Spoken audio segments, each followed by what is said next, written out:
You will also read this in his introduction, which he made this morning. He also acknowledges that if there will be an attack somewhere in the Pacific, potentially, that it might be the case that Russia would keep us busy here.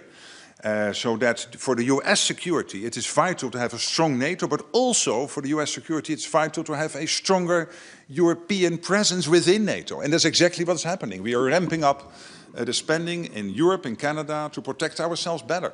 So I think that presentation was exactly what was needed to acknowledge the immense progress made since Pete Hegseth's first speech here last year, where it was warranted to give that wake-up call, and now having had the summit in The Hague, and now seeing all the defense investments coming in, not only because the US is asking it, but because we collectively assess the Russian threat, and we have to defend ourselves against that, and keep Ukraine strong.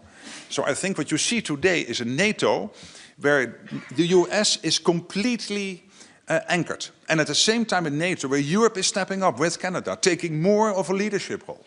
And at the same time, what you are seeing is therefore a stronger transatlantic alliance. So, yes, I think, as I said, this for me was one of the most pivotal meetings I've been part of since I have visited NATO meetings since 2010.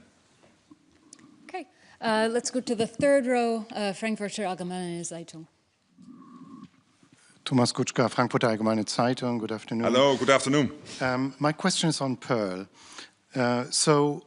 You've said last year in December that you expect allies to spend roughly 15 billion euro on Pearl this year.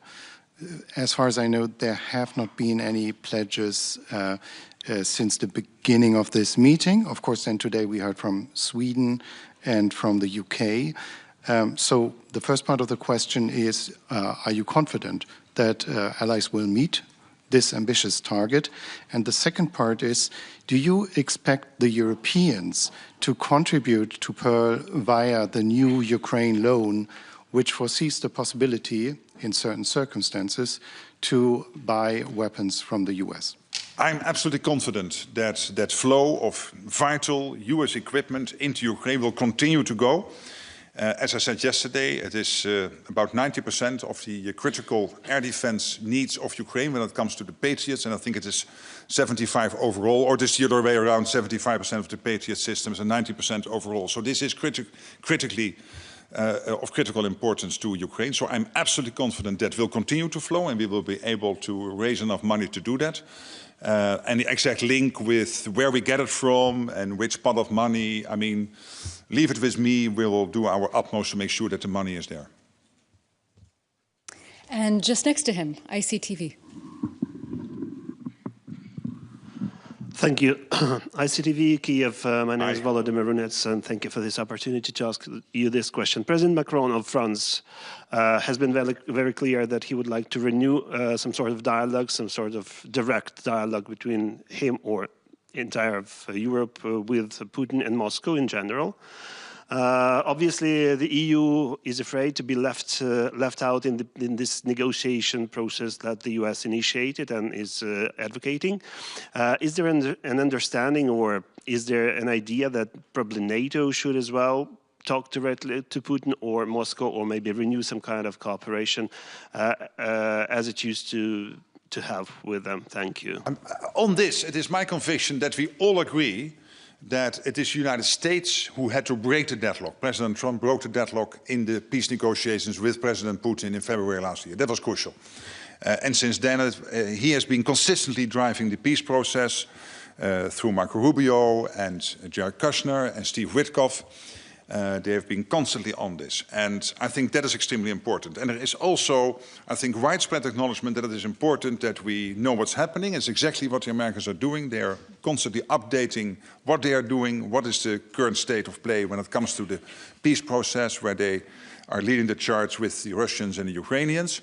And of course, then there is a discussion, what could Europe do more here? And I think that's totally fine to have that debate.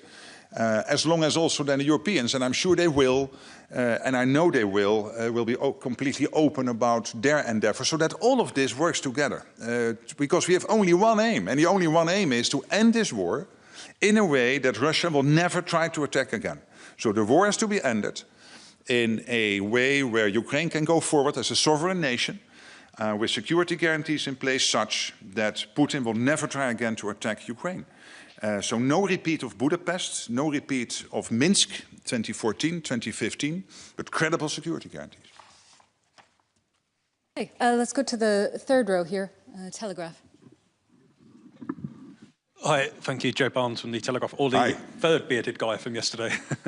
On security guarantees again, please, would you support an ally willing to send assets, troops through the coalition of the willing if Vladimir Putin doesn't give his explicit consent that NATO troops can be based in Ukraine as part of any peace deal? Thank you. Well, let me repeat what I said yesterday, and that is that I stopped some time ago to listen to every individual uttering from the Russian side, particularly when it comes from Lavrov. I mean, it's difficult to keep track of what they're all saying. What I know is that there is a peace process in place, led by the US, with the Russians and the Ukrainians, to bring this war to an end.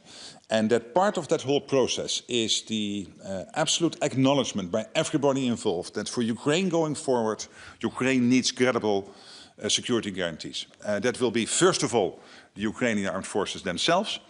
It's one of the biggest standing armies in Europe at the moment. Then, of course, we have the coalition of the willing, led by the French and the Brits, delivering their input to the security guarantees. And then there was a significant development starting in August last year, where the American president said also the US will be involved in some way or other in the security guarantees. And that led to the successful meeting in Paris in December, where we, I think, nailed 90–95% the security guarantees going forward. Of course, now the peace talks are ongoing. This will be part of it.